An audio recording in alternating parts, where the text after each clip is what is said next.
So hi and good morning church. आज की सुबह में आपका स्वागत है। जो अद्भुत बात है, परमेश्वर ने जो अद्भुत दिन दिया।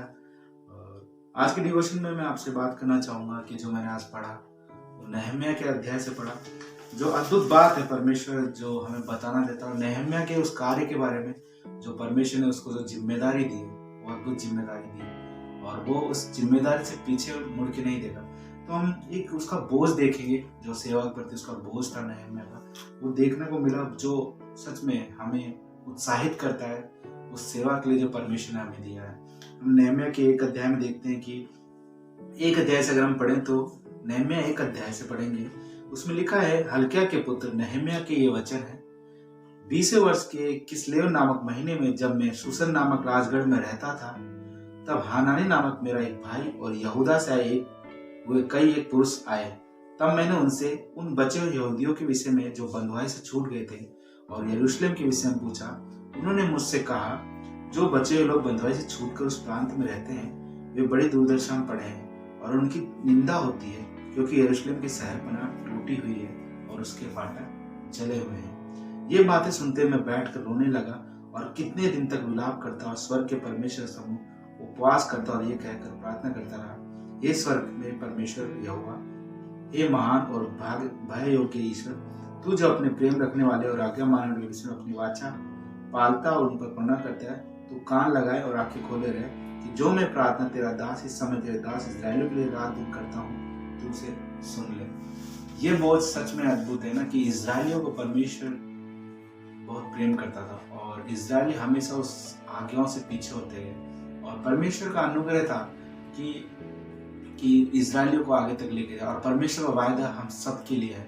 और हम देखते हैं यहाँ पे नहम्याह के जीवन से हमने हमारे पासवान लोगों से सीखा ना, कि उसके अंदर वो जो बोझ था परमेश्वर का, वो बोझ उसकी सेवकाई का बोझ, जो इजरायलियों के लिए मंदिर का बोझ था, वो शहरपनाह टूटी, ये भय और ये चिंता और ये बोझ हमारे जीवन में भी होना चाहिए कि हम अपने कार्य के प्रति जो परमेश्वर ने हमें बोझ दिया उसके प्रति हम परमेश्वर से रो रो के प्रार्थना करें। हम देखते हैं जब वो रो के प्रार्थना करता है, परमेश्वर इसका उत्तर देता है। हम इसी के अध्याय नहम्याह 2:8 में देखते हैं कि जब हम प्रार्थना करते हैं तो सांसारिक लोगों का भी अनुग्रह हमारे ऊपर होता है। हम देख सकते हैं कि यहाँ लिखा है कि 2:8 में, और सरकारी जंगल के रखवाले आसपास के लिए भी इस आशय की चिट्ठी मुझे दी जाए ताकि वे मुझे भवन से लगे हुए राजगढ़ की कड़ियों के लिए दे और शहरपनाह के उस घर के लिए जिसमें मैं जाकर रहूंगा लकड़ी दे। मेरे परमेश्वर की कृपा दृष्टि मुझ पर थी, इसलिए राजा ने यह विधि स्वीकार कर ली। परमेश्वर की कृपा दृष्टि नहम्याह पे थी।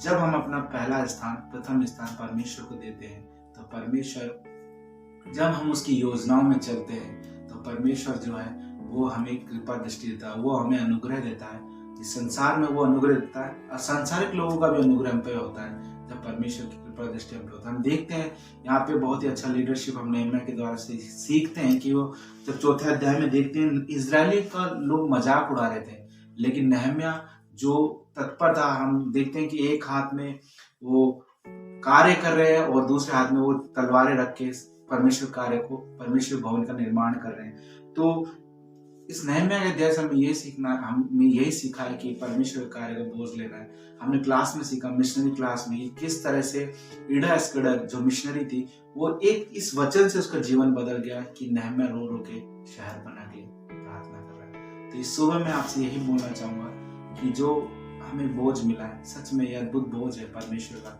और ये बोझ नहीं, ये हमारे लिए फॉर्च्यून है, ये हमारे लिए भाग्य है, हमारा सौभाग्य है कि परमेश्वर सेवा हम कर रहे हैं और परमेश्वर हमारी प्रार्थनाओं का उत्तर दे रहा है और हमारी हर एक जरूरतों को पूरा कर रहा है। हम चाहते हैं कि वही बोझ हमारे जीवन में हो जो हम करना चाहते हैं, और परमेश्वर सच में वो अनुग्रह हमें दोनों तरफ से दिलाएगा। वो सांसारिक अनुग्रह भी देगा हमें और आत्मिक अनुग्रह हमें हमेशा देता है, और अनंत का जीवन जो वायदा उसने हमें किया वो हमें देता है। तो आप सभी को परमेश्वर आशीष दे।